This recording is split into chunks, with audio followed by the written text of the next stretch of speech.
Isang impresibong tune-up fight ang naipanalo ng ating kababayang si Raymark Gabalio kontra Pai Parub ng Thailand, na kung saan ang nasabing tune-up fight ay tinapos nitong si Gabalio sa loob lamang ng 32 seconds ng first round. Ang matagumpay na naging laban ng ating kababayang si Gabalio ay pinuri agad ng matchmaker ng Manny Pacquiao promotion na si Sean Gibbons, na kung saan ay pinangakuan nito agad ng isang title slot sa Amerika sa darating na Hulyo kontra sa WBO Bantamweight Champion Jason Moloney.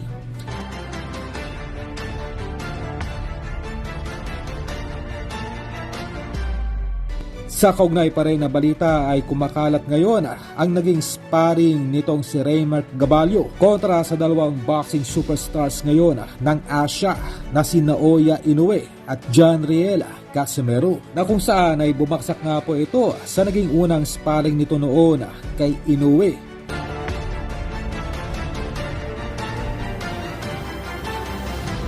Ganun pa man, depensa nitong si Gabalio, ang mga panahon na ito raw ay noong nag-uumpisa pa lamang ito sa professional boxing, at sa naging friendly sparring naman ito kontra Casimero ay inamin ng Filipino assassin na sadyang nahirapan raw ito sa kakaibang galawan ni Cuadro Alas, na kung saan napakahirap raw nitong patamaan.